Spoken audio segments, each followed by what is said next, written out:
Hello everybody, welcome to the Footywired preview for round 6. Let's look at the preview real quickly and we'll quickly go over the results of tonight's game where the Western Bulldogs won by 10 goals over the Saints. A lot of Western Bulldogs players had great games where if you had a player for St Kilda, they didn't have a great game at all. But I'll go into that in a second.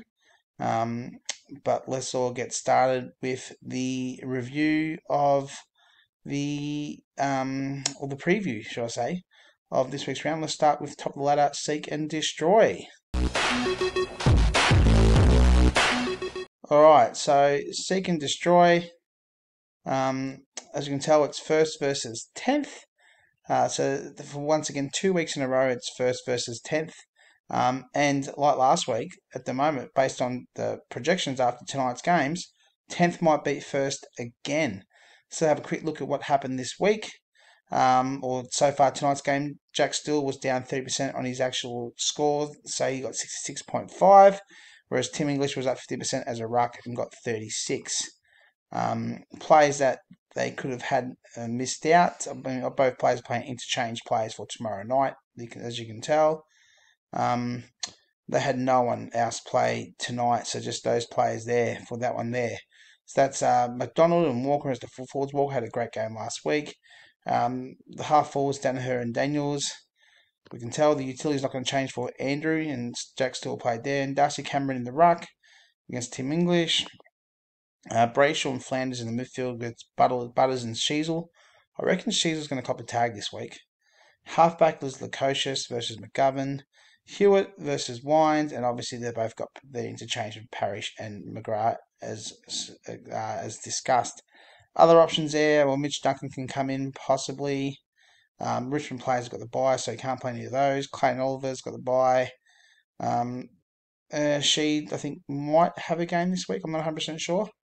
And over here, the Ruckman was already played, so he can't play any of those. Horn Francis, or Rain had a good game last week, and Stengel as well. Other options to be played for Andrew. So Second Destroy projected for 379.3 versus Bombers Forever projected for 378.3. After today's games, projection 350.9 versus Bombers Forever 383.1 on that one. So let's go to the next game. We'll go to current second on the ladder, Punters Paddock, or fourth. So you're fourth, sorry. Punters Paddock versus Gods of Olympus. It's fourth versus sixth. Both had some players tonight. Pre-match projection 328.1 versus 389.4, so absolute smack in here. And after tonight's game, projections 294.6 versus 346.4. But as you can tell, the homophobic Finlayson, or whatever you want to call him, is in utility. He's obviously not going to play. So Punters Paddock is going to take Trelaw's 99.5 as a utility in that one. So he'll jump in there. So that will be an extra 30 points on top of that. So still projection is not going to be good enough if you base it on what's happening here to beat Gods of Olympus. Because Sinclair was down 22% and Riches was down 54% as 20 and 34. On that, he's going with Conway in the ruck against McInerney. That will be an absolute smacking. He won't get 26 points. Elliott full forward and Rosie half forward. And Atkins as the tackler. We're over here. Hawkins against the Lions at full forward. Golden half, unless he's a late change, of course, Michael. Golden at half forward versus Gold Coast. McInerney in the ruck, so they're both up against each other. Young, who's been really impressive this year, and Whitfield and Sicily against North Melbourne. You feel who probably should have a good game. Yo's been great this year, and he's in the tackler. And Michael will be loopholing Mitch Hinge tomorrow night to see how he goes. No other options, obviously, that no one else played this week. Other options here, though, Dacos and Dangerfield are an option here. Ben King as well, Newman, should I say, where Michael's got aim on. Clark, he's been in good form. Gresham's been kicking goals. Hitwood. And probably Scott are the other possibilities there, plus Wardlaw maybe. So that's both those teams. Let's work on the current projections, 294.6, or let's go to 320. Let's go 330. I can't bother adding it up against 346 for that one. So expected win for Gods of Olympus. So go next on the table. It's Renegades 8th versus Gators Bitches 3rd. Pretty much projections. Renegades, who are the highest scoring team in the comp, 410.1 versus Gators Bitches, pretty much projection of 367.8. Doesn't look good for me, but let's go have a look at it then. Gators Bitches are on 98.5 after the bottom Pally was up 10% on his score. Disappointed 98.5 because he kicked 3 goals and got 24 possessions, but pretty low. And other options there, obviously Mitch Owens today, not really any position there, where Renegades had no one play. He's going with Marshall against as a full forward. I've got Kerno. Half forward is Green. At the moment, I've got more, but I am going to loophole to go to see how he goes. And then Merritt is in a utility playing tomorrow night. Darcy in the ruck. Now, he's going to play a full game. Is he going to get subbed out? Is he going to be like, what's going to happen there? Because I know they're going to ease him back in, so I'll be interested to see how he plays there. But he's in the ruck. Average of 43.4. Bailey Williams should really smash him normally. Darcy should, but just to see how much he plays will be interesting. I got Sordo, however, Jordan Sweet is in the team, so I might swap that back to Grundy because Sordo is going to be sharing the ruck this week. We've got Martin and Davis Uniacke in the mids, both scoring great points, where Newcomb's been crap and Zorko's been good for me. Blakey at halfback versus Andrews. Blakey scores. I mean, there you can tell. I mean, every single position besides the full forward position, he's scoring better. He's averaging better than me in every single position. Dunkley's a tackler versus Mitchell, and obviously Rankin tomorrow night is a change compared to me to Goey. There are some options here. In the ruck, you can play DeConing if you want to. He's got Josh Kelly sitting there on the bench doing nothing. Can play Pidney in the ruck. Warple has been last week had one bad game and has been dropped, it looks like. Also Akers. So I have a couple of options there. Jimmy's a tackler maybe. For me, besides Grundy, Holmes. Yeah. Nash possibly. Not much else. I really need the mid-season buy. So that one there, if we go for after tonight's game, projected 410 for Stiff versus me, Gators Bitches, 376.5 on that one. So Stiff is projected to win that game there. Let's go to the next game. It is Maltese Falcons versus Ragnus Anonymous. It's 7th versus 5th. Pre-match projections, 329.9 versus 365.2. However, these teams are not final. As you can tell, there's no half forward selected. It's got Harry Mackay as the full forward versus Cameron. Kenner's team hasn't changed because Caniglio is at utility and Hopper is interchanged. Hopper's got the bye this week, so he's not playing. So a few things have to change around there. Blossom's not playing this week, so that needs a change too. We're over here. Stephen May isn't playing, so that's got to change. So let's have a look at these teams now. If we look at it, Cameron probably stay where he is. Cameron and Cameron might stay where they are. Lockie Neal might go into utility, or McCluggage might go into utility. Bonner didn't have a great game tonight, although maybe halfback 44. But you got the options you got there though. You got a miss going in at half forward possibly. You got Burden, you've got Crisp, you got Nick Dacos is back. Redmond there, you got Chad Warner's back as well. So obviously quite a few options for Fennick to put in there. So you would think Dacos and Chad Warner are going to get a game and get put into that team for them. We're over here. I mean, he's got options of Adams.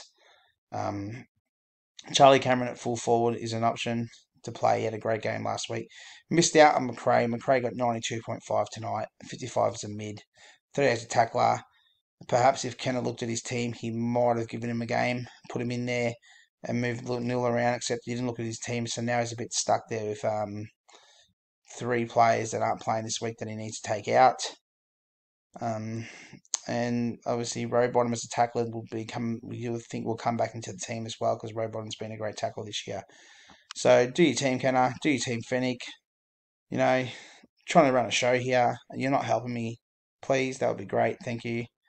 But let's look at the final game. It's Sugar Daddies versus Top Guns. Now, missed opportunity here for Sugar Daddies. They are second on the ladder currently. Top Gun's a 9th. So like first versus 10th, second versus 9th, and it's third versus 8th, and it's fourth versus 6th, and then it's fifth versus 7th. Oh, it should be fifth versus 6th and fourth versus 7th. Oh well. Anyway, I got excited there for a second, but anyway, second versus 9th pre-match projections. Look at the pre-match projections: 394.9 versus 394.5. Close one. After today's games, though, 406.5 and Top Guns had no on play. But have a look at it. Norton was up 96%, kicked 6 goals, got 54 points at half forward. Great move by Sugar Daddies. However, unfortunately, Wagani Malira was down. He was down 28% and only got 38. He's got interchange of Sam Walsh. So looking to obviously look at his followers, see how Sam Walsh goes. He plays on Saturday. What was a missed opportunity? Bailey Dale. 64 as a half forward, 124 as a utility, 75 as a mid, 68 as a follower, 77 as a half back. Even here, Callum Wilkie would have been better than Mangley Murray, 53 as a half back as well. So big missed opportunity on that one. Maybe not Riley Sanders, but missed opportunity playing Bailey Dale, but he hasn't done that all season. We're over here, not much. Half forward, Rory Lobb, 37, possibly the only other change. Hogan, a full forward, leading the Coleman at the moment, I think. Or he's doing well anyway. Season 51, and Papley versus Papley. He needed a half forward, so he's got a bit to do to catch up to Norton. Sarong's been great this week. I've made him my Supercoach captain this week. Anyway, great this year. I've made him my Supercoach captain this week, should I say, against Anderson, who had a great game last week. And Wicks in the ruck against Cherry, Rao, and Laird. So Rao's been having a great season, and Laird, all right, still getting the scores. Duggan, and probably Walsh is going to come in there. So if you look at that score, 406 projected. If everything goes to plan, he's probably going to get 440, 430 maybe.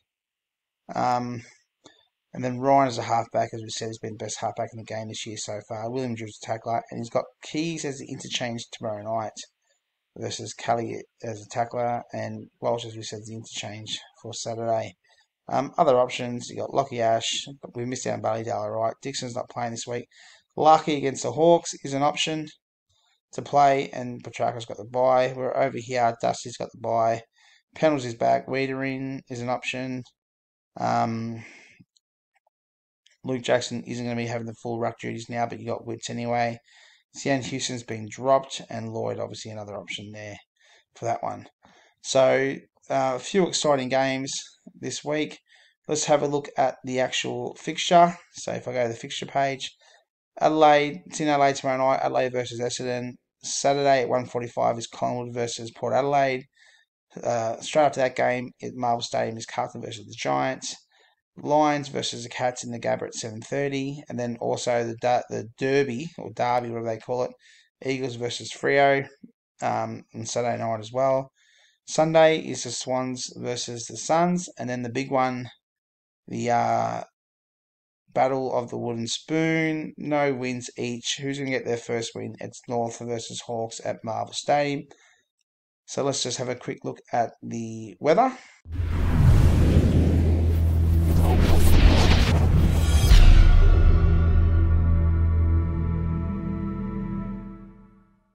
Alright, so if we go to, well, let's look at Perth weather first. The Perth weather for Saturday looks fine, pretty clear.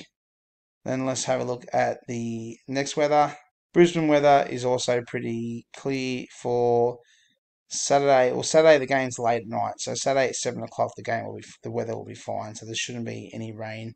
Saturday 7 p.m. rain. Oh, there will be rain. There we go. Saturday 7 p.m. 19 degrees and rain for Brisbane for the Brisbane versus Geelong game. Let's have a look at the next game. Melbourne's game for the Collingwood game. Saturday at 1 p.m. looks mostly sunny and fine. So look at the Sydney game. I think we went to Sydney already, did we? I'm not sure. But Sydney game will be fine. Sunny, mostly cloudy, but that should be fine there. And then the Adelaide game will be Friday night, clear 7 p.m. So that's the preview show for today. Everyone have a great week. I hope Stiff loses and I win, of course. But yeah, have a good one, guys, and good luck. See yous.